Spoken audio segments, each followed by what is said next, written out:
All right, everybody, we're back. We're excited for this one because that episode 2 weeks ago blew us up. A lot of people came on board. A lot of people liked what they heard. And we're back with a second retro episode here at Filmic. This is a Filmic Gaming Podcast, and we got a special guest today, someone I've been communicating with for a while. He's been a fan watching a lot of our podcasts, and he's wanted to join in. And, you know, I was just like, you know, why not? Let's have a guest on. The more the merrier. We got Very Ify. This is awesome. I want to fucking have a conversation with you guys. Like that's the ultimate vibes, man. So I appreciate you so much for taking a chance and having me on. No doubt, man. It's gonna be a great time. So we're gonna kick things off pretty quickly. We're gonna go with what was probably one of the better games that started Nintendo. I mean, a lot of people say, you know, Mario and all that. That's cool. Mario's there. It's a staple. It's not going anywhere. But Zelda, baby.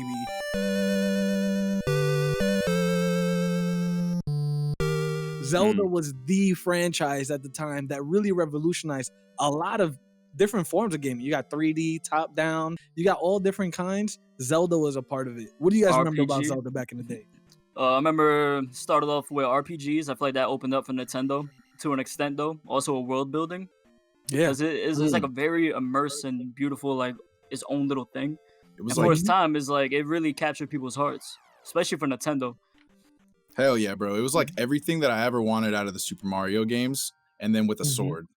Yes. Like, come on now. Yes, like that's how like, literally my little mind saw it back in the day. I was like, yo, you don't have to jump on their heads doing that weak shit. You can just stab them. Like, God, you like spin around. Oh my Yeah. A little spin move. The revolutionary style attack, man. For I that swear. reason, I played Link on Smash Bros. All the time. Oh, but- yes. What? That's my main. The early like concept, like almost kind of like dungeon crawling aspect of it too was kind of cool. You know what I mean? Like I remember, like personally, I think the first Zelda game I ever played was a Link to the Past on my Game Boy back in the day. I'm pretty sure that's what I had. I was like on my Game Boy, and I remember like I loved that game so much. I don't think I fully understood like the complexity or how awesome it was back then, but like, you know, as I grew up and like revisiting it, especially like recently, like, you know, prepping for this episode, watching old clips and stuff, I'm like, oh shit, like, you know, that game was the shit, you know. Like it was great. That was back in the days when you had to go to an opening on the screen and press the A button to enter the door, you know. Like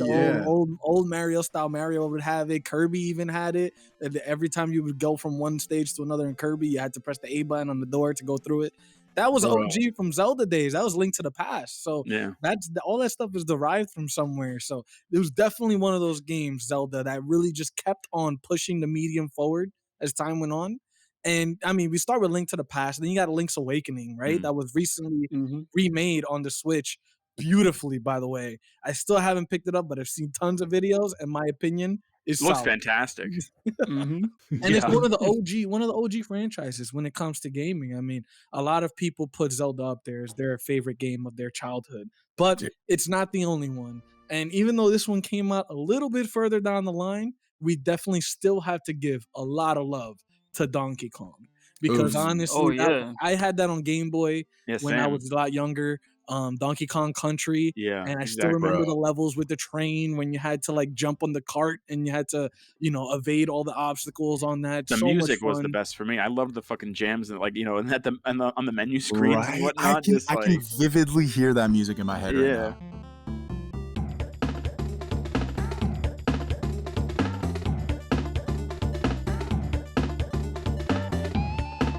Yeah, it was like that for a reason. I mean, they really wanted to give you the feeling of jumping across the map. Now, I think the thing about Mario with me, it's OG Mario, very OG Mario. The songs were great, but you could tell they were limited at the time by the technology that was in place. Because they were all 8-bit sounds. They were, you know, they were. I don't know. I just think at that time, I feel like it would have benefited if they would have been able to have it, but Donkey Kong coming around at the time that it did, really now. Again, Donkey Kong was also in the OG Mario games. There's a lot of footage from OG Mario games where Donkey Kong is at the top of the level. Oh that's where he came from. Before he had his own game, he was you know, the evil guy. Nintendo started the universe idea, right? I feel like Marvel has latched on to this idea that connected universe. Connected universes that Nintendo's been doing. Yeah, they all their pretty much all their franchises. Hell, I mean, you could consider Smash Bros. Then to be the first like Avengers crossover, right? Pretty much. That's actually such pretty a good way good. to look at that. It's a pretty good parallel. Yeah. I can imagine what the reactions of people like, because when games first come out, there's always that honeymoon phase with the game, right? Facts. I think for me, the most prominent honeymoon phase I've had with a game in recent memory was God of War, the reboot that they did in 2018. No, not a reboot. Not a reboot. Well, yeah, not a reboot. It's a continuation, but yeah, you get what I'm trying to say. In a way, sorry. it kind of is a reboot, right? Because it's like, what? How many years after God of War 3 did that one come out? It's a long. Damn, years. God of War 3. When did God of War 3 I think God of War 3 out? was what, like 2010, 2011. Was Yeah, it? that had to right. be when Definitely like PlayStation 3 just came out, wasn't it? That Yeah, was it like was, exclusive to PS3. When I first played that game, it was so new, so much of it was so fresh that you kind of sat with it and you're just like, okay, I'm gonna have to absorb every piece of this. But I would love to feel what those kids felt when Super Smash Bros. First came out, because when it first came out, I think there wasn't that many characters, right? The original Super Smash. The original roster was like what, like 8 to 10 people? Yeah, it wasn't that many characters at all. Yeah, it wasn't. Who was it? It was Mario, Link, Donkey Kong, Captain Falcon, Pikachu, Samus. Yep. There's two more. Who's the last two? Fox. Yeah, there's one more. Fox. The two that you unlock are who? Ness and Luigi? I think so. Then Ness. I think Ness was the original. I think Ness was in the original Ness cast. is the last one you unlock, I'm pretty sure. On Nintendo 64 at least. Let me see. I'm about to look this up real quick. Y'all can talk. I'll get the Yeah, updated list. basically that was that era in terms of growing up with that. That was when a lot of the kids started going over to the friends' houses to play, because Super Smash was not fun by yourself. Like, you're playing the computer. Yeah, right? you couldn't play by yourself. You want to talk trash, you know? I got the list. So we got a good point. the original roster is Luigi, Mario, Donkey Kong, Link, Samus, Captain Falcon, Ness, Yoshi, Kirby, Fox, Pikachu, Jigglypuff. Jigglypuff. Okay. I hate Jigglypuff. Yo. With the sleep. Is talk about, like, I think something that's so interesting to think about is how often we accept games as incomplete products, especially nowadays. Like, something comes out, people get excited to play the beta, people get excited to play the pre-update, and everything's broken or something's not balanced right. Like, and it takes like a few fucking updates for everything to run good. It's like that shit has not changed. That's what the whole games as a service model allows to happen nowadays. That's why a lot of games you see like fucking Marvel's Avengers. That game was absolute ass because they released it unfinished, and then they updated it, and all the updates were terrible. So I mean, it just never got good. You know what I mean? Kind of made you appreciate that. Destiny still had the same problem, but kind of made you appreciate what Destiny did. Don't do it. No, don't do it, bro. I was just about to say, Brandon and Chris know the anger and hatred I have for Destiny. Yes, but Marvel Avengers actually made Destiny look good. That's all I'm saying. I think that's a hot take. Yeah, man. I'm gonna. Okay, that's fair. That's fair, because how Fortnite has Spider-Man swinging better than a Marvel game. That's not a bad point. Thank you. That's crazy. How Spider-Man and Fortnite could swing better than Spider-Man has Pathfinder swinging better than Spider-Man, bro. Oh my god, Master Chief. I've heard that. Yeah, that's true. The grappling in Halo Infinite is actually pretty awesome. So.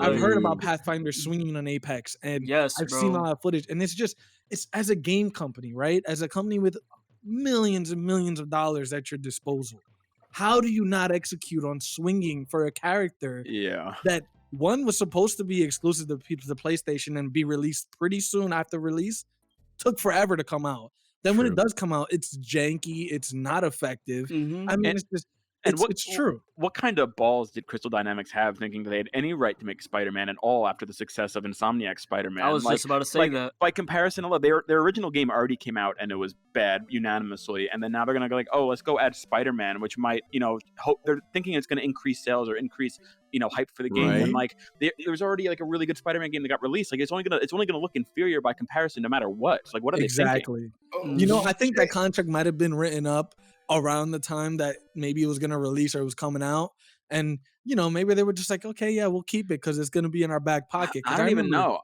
I wouldn't, if I knew Insomniac was coming out with the game that they were in, I wouldn't do it. I feel like that they must have known. I don't think like the timeline was that close together where there could have been like, there was a couple E3 showings yeah, by that time too. I think I remember. I don't know. I But think it was that just idiocy. lends it back to what Iffy was saying about games not being complete. Back then, games had to be complete. There was no update. Yeah. There There was was no no going back update. on. Now let's be fair. There were bugs in games. There were glitches. Yeah. Mortal But Kombat. by Mortal Kombat had a comparison, bunch of them. Bro, yeah, the by updates used to comparison, come it out on was CDs on the original Xbox. Y'all remember that? Yeah. You have to Yeah, man. download it. You have to buy the expansion pack discs and Oh install that my shit. Like for goodness. Halo 2, the maps and shit. You remember the Oh demos on man. CDs back then? Yes, they were so Yeah. dope. They Yo, were those are fire. my favorite Oh my god, you fucking just like things, man. accessed a memory that I have not thought about in literally fucking 10 years. And they'll come doing in that, dude. compilation disc of a That bunch is of demos. Yeah, man. You crazy. scroll up and down, you got all these games, and honestly, I didn't care that they were short demos. It's like I had 12 games at my disposal. I was a little kid. I was just like, all right, hell yeah, I'll play. I'm trying to remember. I keep trying to remember this one game that I used to play They were so so much. obscure. They were all It- so obscure, but they were so fire, bro. Yo, I oh remember I man. had this one demo disc and I only played it for Time Splitters 2 until I got the game myself. Oh my god. Yo, wow. I You just remember opened the up a I hatch. remember Do the I have trailer for Time that Splitters game. on my list? I Yo, remember I, the trailer for that. That's I like a trailer fucking burned into my I brain. fucking love Time Splitters, bro. I used to play that game so much. Dude, Literally, I used to oh my troll. I'll pick the monkey and just punch I people. was gonna say, dude, Yes, I was about to say yes. that, the Ninja Monkey. I was always the Ninja Monkey, bro. Are there any games you guys wish there would have been exploits for, but there just wasn't, and they were just so damn difficult that you couldn't get Well, through? We're talking about OG. RuneScape, bro. Well, here's what I ended up doing. Here's what I ended up doing. Actually, I say that like I did it often, but I shit you not, you guys, I did this one time. I felt so bad. I never did it again. There was this, I was trying to level up my mage or wizard, whatever the fuck that, cause like in that game, the only way to level things up was to do it. Yeah. Right. Mhm. So like you'd have to cast spells or you'd have to like mine or you'd have to like smith Actually or do whatever. actions. Yeah. Yeah. To make your level go up. So like, whenever you had a staff, you didn't need any of that type of rune in your inventory. So there was this particular spell that used a lot of water magic, right? So you needed Mhm. to have a fuck ton of water runes, but those are hard to come by. So I saw this dude with a water staff. I was like, yo, I can teach you how to duplicate that. He goes, oh, okay. I was like, drop it on the floor, push Alt F4. And he drops it on the floor and just closes out of the fucking browser. And by that time, What? in the time that it takes you to like log back in, load up, like there's like a 30-second buffer. So if you accidentally drop something, people can't pick it up. But if you get them to Alt F4 close screen, like it takes about 30 seconds for him to get back in there. So you just wait and it becomes visible and you just steal that shit and log Oh off. my Wow. And so, Ladies and gentlemen, Iffy was hitting licks on RuneScape. See, I would 9 never, years old, bro. I would never like I didn't know any like like cheats or whatever exploits whatever anything like that for RuneScape, but I was always that one guy who like I leveled my character up high enough, but I would always go to the whatever town it was all the new people always spawned in, and I would just like I would like pretty much like track down all the noobs and like let them to trust me and like lead them to the the forest way to the north we can kill each other where the players Oh can like my attack God, each other. the I wilderness. would lead every idiot I could to the wilderness and kill them and take their stuff and just You that was like a that's constant typical cycle. for you, Brendan. Knowing Yeah. your And it personality. was so much and fun. your, Yeah, it was so That's much fun. wild, bro. MMOs back then, you could really just be a fucking sociopath. Yeah, it was awesome. That was what it was. I mean, you look Yeah. at the South Park episode when they all were playing what were they They were playing imitating? Was it World of World of Oh Warcraft? yeah, Warcraft, World of yeah. Warcraft. World of Yeah, it's one Warcraft. the best fucking animated episodes. It was of Make across Peace Not any was it show Make of Peace all Not time. Warcraft, right? Yeah, Make Peace Yeah. Not Warcraft, That's exactly what it's called. Yeah, that's what it That's what it was. was called. So Oh, that takes us back to that multiplayer angle, right? So in the precipice of the 90s in 90, 91, 92, 93, right? The multiplayer scene really started to grow, right? At first it was really just in arcades, pizzerias, wherever you could get a system that had like 2 controllers on it and you just smash all the controllers and try to beat the person on the other side of you. But then it started moving into the home space, right? You had a lot of companies starting to bring their consoles into the home space and then selling controllers individually, just one with the console, and then you had to buy another one. Assholes. But let's not talk about that. So we're gonna go ahead and start with games like Mario Kart. We're gonna go with Smash Bros. We also have Pokemon too, because as much as people don't really think about Pokemon as a multiplayer game, there were plenty of ways back then for you to link up with someone, trade Pokemon, be it battle with them. You could even by even just doing a trade and getting the Pokemon back, they'd be shiny or something. Remember they had those things you plug into the back of your Game Boy or whatever that the link cables. Yeah, the link. Yeah, exactly. And then you can just connect that way and like trade. I remember doing that for Pokemon all the time. I remember thinking that was one of the most incredible feats of technology. Like I was like, dude, I could take your fucking level 90 Charizard. What? Yeah, like I remember my uncle just giving me, I think it was a Typhlosion. He gave me like a level 94 Typhlosion. I was like, wait, what?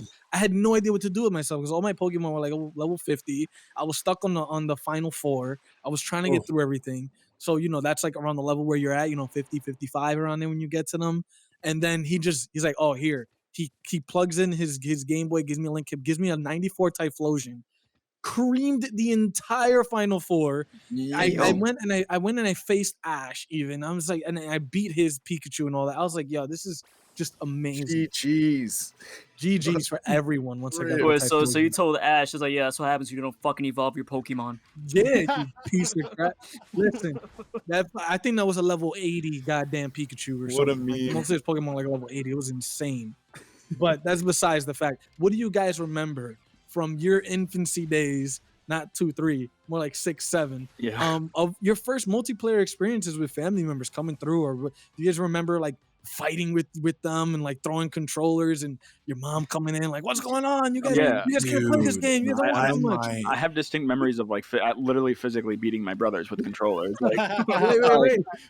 I mean, I'm a triplet. I have an older brother, so there was plenty of like rivalry to go around with the video games. So I mean, yeah, but I do like distinct. Triplet, man. I don't think I can handle video games in the house of triple. Yeah. Well, at least we always, there was never like a lack of, someone to. Never a dull moment. Yeah. Well, I mean, but like in terms of if you like growing up, while you're playing like Star Wars Battlefront or something, there was always someone to play there with. Yeah. Yeah. At least, there was never a lack of a presence there to have fun playing with someone. That's true. Exactly. Damn, it's wild, man. Co-op games really used to be a genre. Yeah. Mm-hmm. That was a way. What do you guys remember about Mario Kart? Dude, everything. That was one of those. Everything. Friendships get ruined on Mario Kart. Yeah. Honestly, and Monopoly too. That's another one. Yeah. That's and a board Uno. game, but Uno. Uno. All right, these are the top 5 games that. Well, I guess like top 3 to 5 if I could name them off the top of my head. Mario Kart ruins friendships. Uno, 2K. Fucking Monopoly. Well, 2K, I just hate 2K in general, honestly. Yeah. Bro, no, literally, I stopped talking to my roommate for like a whole week because I was busting his ass all game. I was up by like 25, bro. He came back in the 4th quarter, beat me by 1. Yo, but he should just watch me play you and honestly, Smash Bros can breed the same competition. Because Chris, do you remember in college we would have those? We would like constantly have Smash going in our living room. We would have 12 people, and like people would get really pissed off. Like people would get like really upset when they would keep losing. Like I remember. Now, see, I only get upset on Smash Bros. I'm getting jumped. You know what I mean? It's like, bro, it's a free for all. Why y'all jumping me? Yeah, right. Everyone just gangs up on you. Damn, bro. I had everybody that I played with always had a fucking catchphrase when they played that game. Do y'all remember anybody that had would say things that just weren't never in any of like the audio clips of the game, but they would just say it themselves? Like my buddy would he would always run Captain Falcon. He always has those crazy fire kicks. Yeah, yo, dude. He would say my buddy. His name's Danny. He's dude. I love this guy. He's in the Marines. He's a bad motherfucker. He would say, show your boobs every single time he would do that. And then every time he would hit you with one of his fire kicks, he would just go, oh, kicks to the face, man. Like such an asshole. Just rub it in every little move. Oh my God. I used to do the Tim Duncan route where it's like, I'm not really talking shit, but I was like, you would have thought. Yeah. Try better next time. Listen, honestly, toxic culture was born in those games. Yeah. Let's be real. Oh, wait. One more game. Toxic culture originated in those games. I forgot. Another game that ruins friendships. Mortal fucking Kombat X. Oh, my God. Well, just all of them. I mean, I remember I remember when, what was it? I would go back to OG Mortal Kombat. Oh yeah. What was the one the name of the one that came out? The first one that came out for the first one NetherRealm made that came out for the 360. Was it that just like? I think it was 9. Mortal Kombat 9. Mortal Kombat 9. Right. Yeah. I remember like. I played that game so much. Johnny Cage was my guy. Johnny Cage and Jax were my guys. Those were the 2 guys I played the most. And I just remember like Sub-Zero is my dude. grinding that game for so long, just destroying anybody who dare come to my basement and challenge me. Mortal Kombat is such an interesting game as far as like something that exists in the history of all games. It was like, I feel like it was one of the very first gaming experiences that made it so cinematic, right? Like in all the other fighting games like Street Fighter, stuff like that, you know, it's just like once your health bar hits 0, it's over, right? But Mortal Kombat, it's like, you know what, let's design, you know, let's program in just that extra little sliver of health. Well, the X-ray mechanic also, that whole mechanic where the X-rays and like you really see the bones breaking and the organs getting punctured. That was like so awesome. It was so like revolutionary. And I feel like games like Gears of War are, you know, have Mortal Kombat to thank for, you know, like those Lancer chainsaw executions. Exactly. Right? That's the door on screen. Dude, the fucking clips in Dead Space where you're having to fight off like something that pops out of a vent and you're just like mashing buttons, you know, like, and God of War did it too, you know, it's just something that my bad, bro. Cinema experience. No, you're good, bro. That was it. That was the end of my rant. My bad. I was just saying, because you mentioned Dead Space, and the scene that always gets me is the eye with the needle.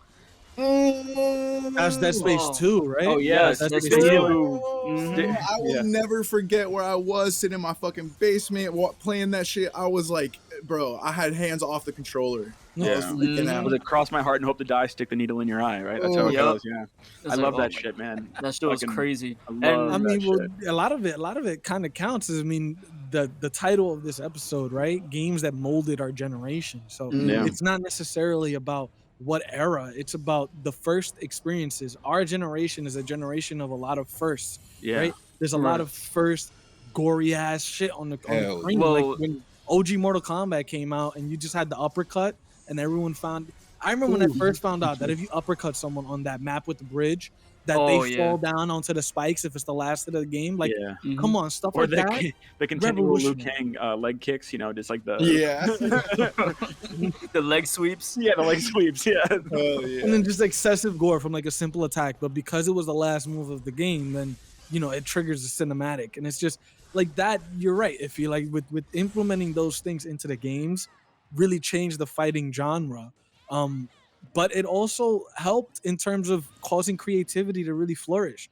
And Smash Bros. Only got better and better with each iteration until eventually people started literally nitpicking at every tiny detail of Smash Bros. I would find out things about Smash Bros. That just did not make sense. Oh, if you hit this person at this angle with this attack, and then it's just going to cause a sweet spot, and they'll go flying. Yep, that'd be a critical hit. What is that, bro? And then I saw it in action, and there's a sound for it. It's like it goes, ding!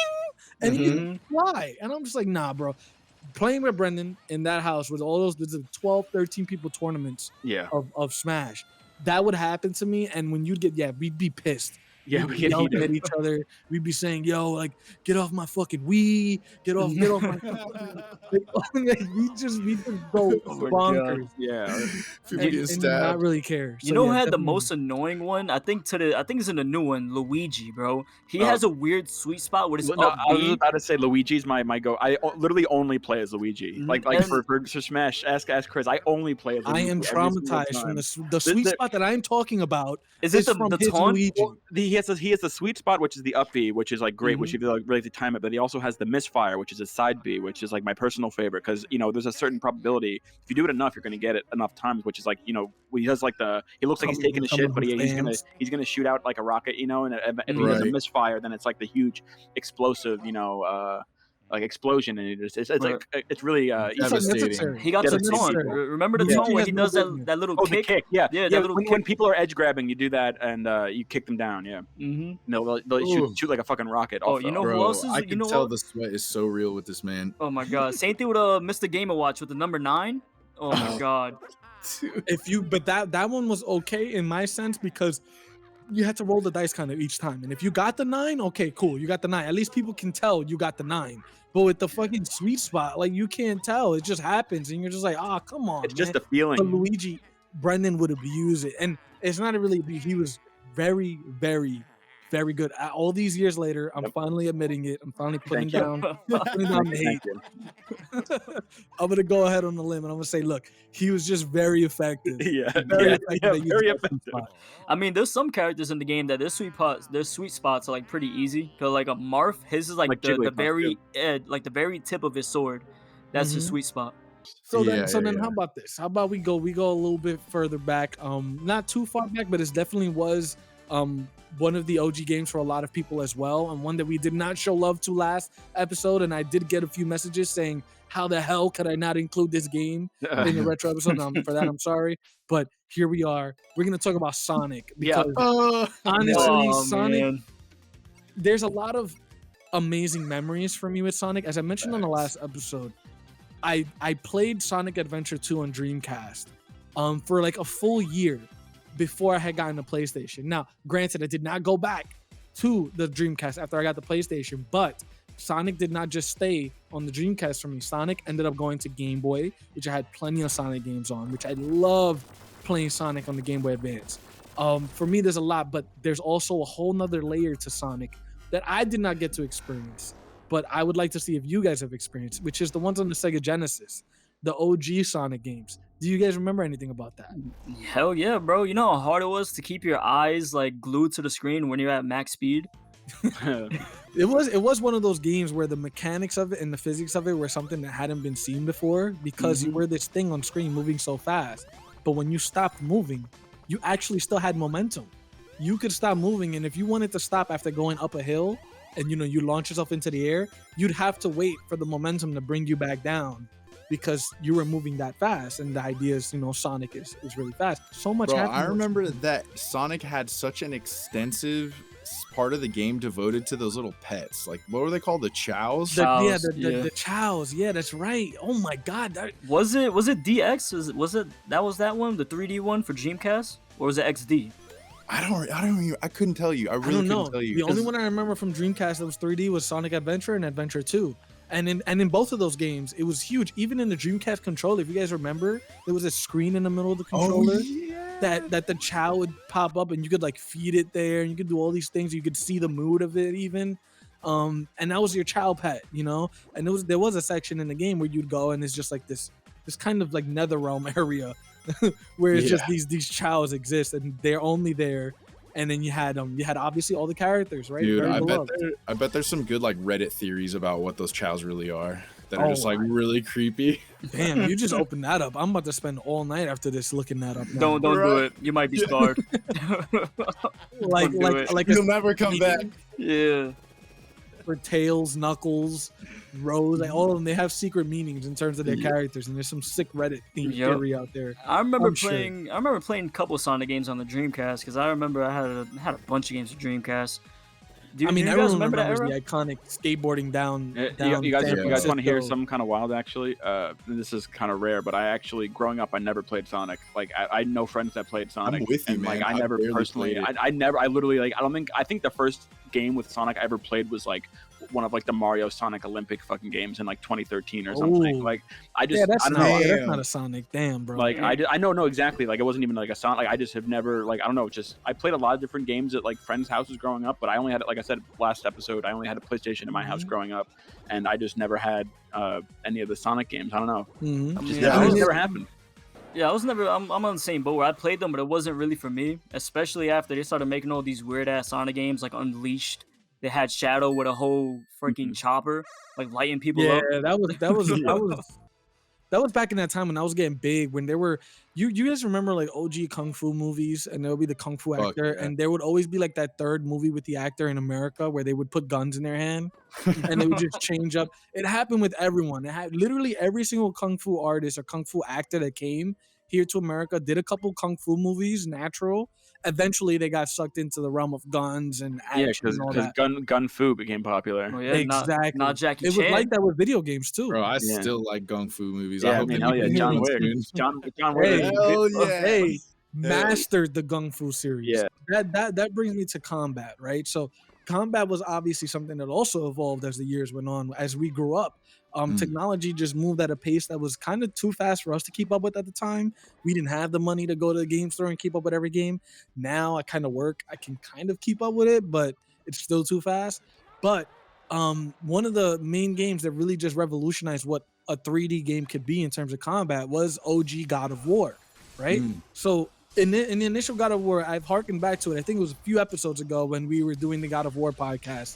And we just talked about that first scene in God of War where you're facing the Hydra, and you're going through the sea, and the Hydra's just tearing up this ship. You're in the ocean. It's a 3-headed beast. You don't know what's going on.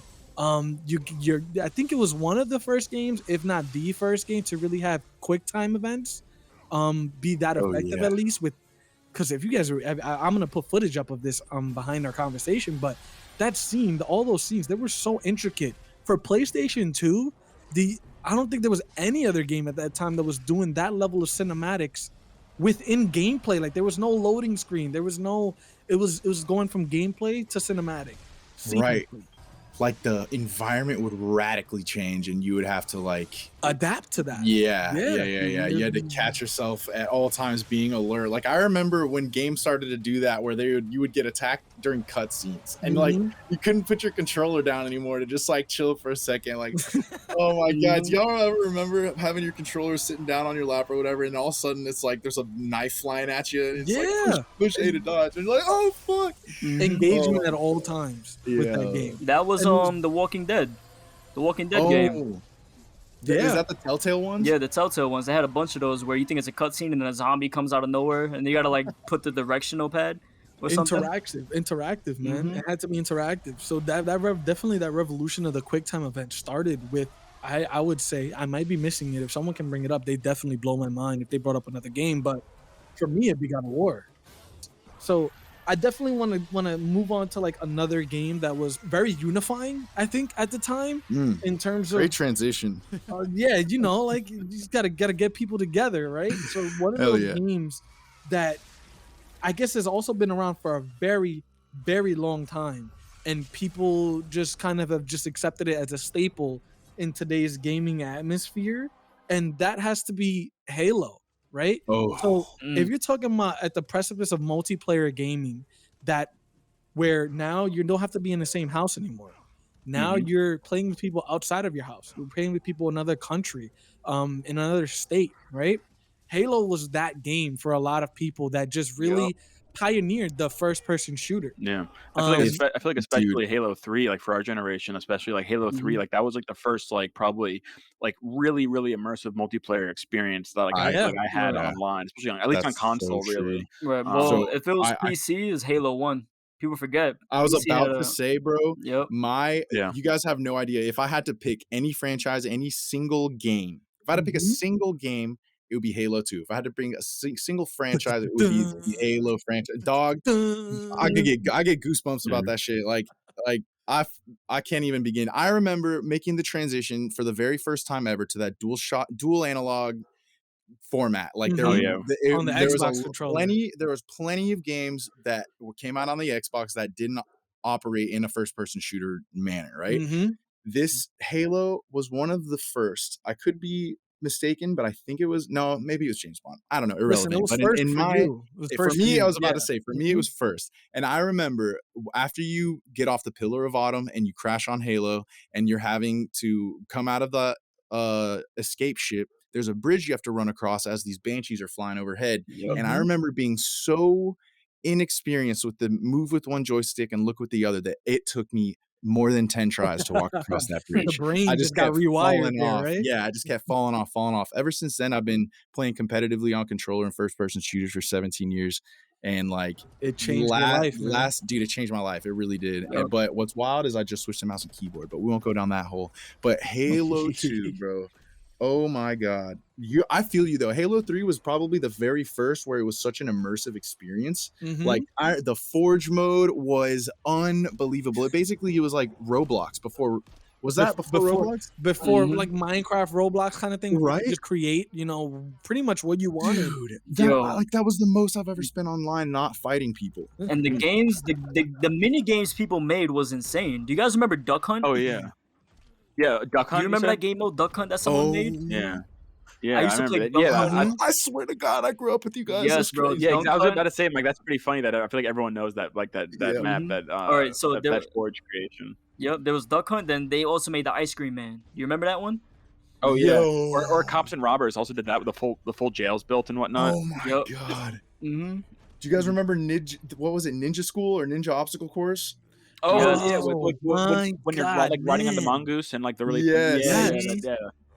And Damn, you're taking it back, but that bro, I spent time. It was so good. I remember I would like scour like the like the section on 4 you could like download other people's maps. And, like I would just scour that for like the coolest shit. That was so, why hasn't was it really that hard for them to create that no other game has done it to that level? And since? I have no idea what 343 was thinking, delaying Forge mode like 6 months or 9 months after release of like Halo Infinite, because like no one's gonna care anymore by the time it comes out. Like I already stopped playing Infinite back when like I beat the campaign and then I played a bit of multiplayer. Did you see like the seasons are lasting 6 months? Yeah, like it's just too long, man. Yeah, they you gotta give people more to work. It's a long time, dude. Yeah. You know why? But definitely, I agree with Iffy on Halo 2 being one of those experiences that a lot of people hold really near and dear to their heart, right? The story mode for that game.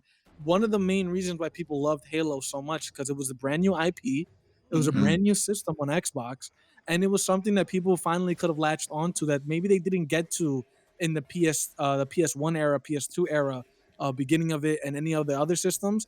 Everyone was really pining for a new IP to grab onto that they could then grow with, right? And Halo was that game. So when Halo 2 came out, and that story mode for Halo 2 was released to the masses, it quickly became one of the best story modes considered in all of gaming history. Everyone remembers that last song when you're in the Humvee and you're driving. It's like you're ready to go to war, bro. It's like it's one of the best beats. I still remember when Halo Infinite was announced, and then you see the little cutscene with the guy. He's in the ship, and then he wipes the fog away from the glass, and who's there but Master Chief himself, right? Halo 5 was a hiccup. Everyone agrees they kind of like the multiplayer for that one. Dude, I love the multiplayer. Yeah, the multiplayer was great. But the story was like a hiccup. People just kind of like didn't like the whole back and forth thing. Yeah, that was. I didn't even finish it. I gave up on it. That was the first time that they introduced the airburst, like with your movement. Like you could jump one way and then boost the other. It's like, dude, that was like Advanced Warfare. What the fuck? Ooh, yeah, that shit was wild. People were doing some crazy. But definitely great multiplayer. Great for implementing it for Infinite, but there's just been so much unsteadiness with 343 lately, and facts. So I think we're pretty much reaching that point where we've discussed a lot of these games, right? And a lot of what molded us growing up. But there's one game I guess that a lot of people have been pining for it to come out and kind of be remade in a way and brought back, to the Switch or whatever it is that they bring it to. If it's another console coming up in the future, we don't know. Nintendo, please do it. And that's Star Fox. And I remember I only experienced Star Fox through Super Smash Bros. Right? And I always remembered everyone talking about Star Fox and Falcon. But I think in terms of my household where I grew up, I never had the Super Nintendo or the Nintendo, so I never had access to those OG games. I've only really been able to access them because the Switch has them as an emulator. It has the Super Nintendo, the Nintendo, and the 64. So I've just been able to really get into it. But I can see where the nostalgia is in terms of what that game did for gaming. I mean, what do you guys remember about Star Fox growing up? For me, I mostly remember playing on like my friends' like GameCubes and stuff, and like playing the multiplayer aspects and like flying in the ships and like shooting each other down. But on not like on a super side note, but Fox's name is Fox McCloud. That's his full name, and my last name is also McCloud. Although no way, his is spelled MAC, mine is spelled just MC. Yeah, and that's why you can't fly ships. Yeah, exactly. A number of other reasons, but what is it? Growing up, then pretty much me and my brothers, we all at one point or another in whatever various clubs or whatever had the nickname Fox, because that was like a very common, or like Star Fox was a very common nickname to give to us growing up, because like we were all last name McCloud. So like I remember we did this rugby intramural club growing up, and my older brother was Fox, and then my intramural. I remember that word. Yes, and then my two other brothers were who were smaller than me, but looked like they were like I think like Fox 1 and 2, and then I was just Big Fox because I was just bigger than everyone else. So it was just variations on the name. So damn, that's like the most badass fucking nickname to have, especially at the time. Fox was the man. Fox was the man back in the day, dude. I used to play the fuck out of that. It makes me question why they even stopped making the games. Star Fox games, dude. We were mentioning a staple for a company, right? And how Mario is one of those staples that just pops up at every generation, no matter what. Kirby is another one that just pops up at every generation, no matter what. Donkey Kong hasn't been for the last one, but they did release Tropical Freeze on the Wii U. So I wasn't aware of that. They're still working on games for them, but Kirby and Mario, there's a staples, and Metroid too. Even though Metroid has taken a very long hiatus, Metroid Dread just released, but it back then it was also another one that was just on every iteration of a console. Star Fox should have been one of those games because it was so popular at the time that to see it just fall off a cliff with no support and just end up in, I guess maybe they felt that Super Smash was enough to put them in that game in every single one, which has shown up on every generation. They've done a few characters, man. I think they should. You can say the same thing about Captain Falcon. Yeah, about Captain Falcon. You say it about Ness, right? Yep, you can say it about a few things. Like they just need to bring some of these games back. You know, I actually is Ness from Earthbound? Yes. Yeah, so I just experienced Earthbound on nice. So I'm like going, we're doing these episodes, but I'm also going through all these games, just experiencing what they were at the time. And a lot of people say Earthbound was one of their favorite games of all time. Whoa. It's a little too old for me now to really give it that name, but if I grew up playing it, then yeah. You know what? I think it was one of those games that was very immersive for its time. Because I remember I started the Earthbound game, and they say, "Okay, give this character a name this character." You know, like it was like the real customization of it at the time. Dude, I fucked so heavy with RPGs back in the day when they were coming out.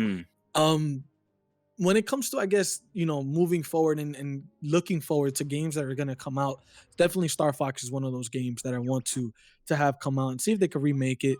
But a lot of the games that we mentioned are still around, right? Pokemon is still around and just constantly revolutionizing their formula. They just released a 3D version. Pokemon, growing up with Pokemon when I was little, that was just, it was definitely something I sunk a lot of hours into. If it was that and Metroid Fusion, at the time, it was just like those two games on Game Boy Advance.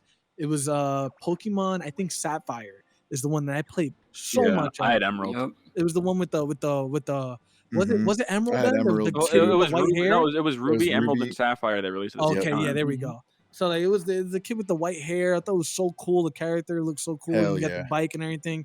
It was just so OG at the time. Then you had obviously Rayquaza. You had all the Pokemon at the time being put under this. You know, if you found a secret way to get to them, every Pokemon was in the game. There's just a sick way online of finding out how to do it. But mostly we grew up at the time without internet, so we had to figure all this shit out ourselves, right? And dial up, baby. You know what I think made Pokemon really great too? It wasn't just gaming; it was a whole cultural shift. You know, they had the card game, they had the merchandise, they got the show. Well, I mean, if you look at it at the time, right? This idea of getting this companion, right? Starting off with this companion, you get to pick from 3. I still remember having to pick between grass, fire, and water, and it was honestly one of the hardest decisions I've ever made in my life. Who was your go-to? Me, I was Cyndaquil first. I was always fire. I was always Cyndaquil. I do remember later on in the more recent Pokemon games, I ended up picking up Turtwig. I went grass a couple times. Always. So I guess that idea of having that companion, right, and growing them level to level, actually seeing them grow, and then that first evolution. You guys remember your first evolution? Yeah, I do. That just blew my mind, man. When I saw this Pokemon can get cooler. And I was like, okay. Bro. And I remember calling it a Charmelon for months. Yo, I had no idea. Charmelon, bro? Yo, I love Charmelon. I'm like, I just got a Charmelon, dude. That's sick, bro. Yo, so what were the OG 3? It was Squirtle one of the OG 3? Yeah, it was Squirtle, Charmander, and Bulbasaur. True. You know, it's the one Pokemon game no one mentions? Pokken. Pokken? Never heard of that. Tournament. Yeah, bro. It was Tekken, but with Pokemon. Yeah. What? Yes, bro. It was a 3D fighting Pokemon game.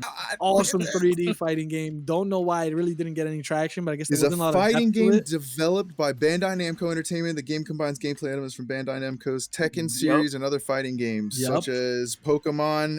It was released for Japanese arcades in July 2015. Dude, that is crazy. Nuts. Yo, imagine that. I would like if they had Lucario, I'm giving everybody the fade with Lucario. Now, a lot of people get confused though I'm sure Brendan will remember, and you too, show Iffy. Pokemon Coliseum on the GameCube that was game was just like amazing. one of those games. But when the GameCube came out, you had Luigi's Mansion. Oh my god! Like, you just have all those OG like GameCube games that just blow your mind to think that we played them at some point. Mario. Yo, he sounded just like it. Yo, that was my game though when it first came out. Hell yeah! Yeah, man. Luigi's Mansion was awesome. Classic. Actually had a bit of feeling of scary to it, you know, with the flashlight in the dark. Being a Ghostbuster, that's you'd hard. see a huge ass ghost in the corner, like, oh shit, you know. That was one of the most creative games I've ever played. Nintendo never misses when it comes to thinking of something creative. They've just always been able to hit with it, right? But I think this has been a great conversation. I think we've covered as much as we can when it comes to retro gaming and what games we grew up with, at least. Because again, a lot of people say retro is 80s and 70s, right? Pong. It's relative. Right. But for us, retro just means what we grew up with, what molded us on our way into adulthood. And it was definitely a great time reminiscing with you guys. It was a great conversation. Iffy, I definitely am glad you came on here, bro. It was an amazing conversation with you. Definitely drop your tag on here. I know you're an Apex streamer. Let everybody know what your stuff is. And dude, I can't tell you how thankful I am that I got to do this with you guys. This has been so much fun. And anytime you guys ever want to do another little bit or segment, you know, just let me know and I'd be happy to do it with you guys. But yeah, so my Instagram is just at very_iffy_, and my YouTube is at very iffy. That's it. No spaces. Iffy with 2 F's. That's right, with 2 F's. Because you know there's gonna be some people out there spell it with 1 F. Ify? Yeah, no doubt. Ify. Hey yo, Ify. Hey yo, Ify. Definitely was a great time. Brendan, Show, thank you guys for being on here and having this conversation. And if you guys like the content, definitely drop a like down below, subscribe, let us know if we missed anything. You guys were very open about it on the DMs last week when we missed Sonic. I'm sorry that happened, but if we missed anything, definitely let us know. We're always open to continue this conversation in the future. And once again, we got Show, Brendan, Iffy, and me, myself, Chris. And this is Film and Gaming Podcast, guys. Peace out.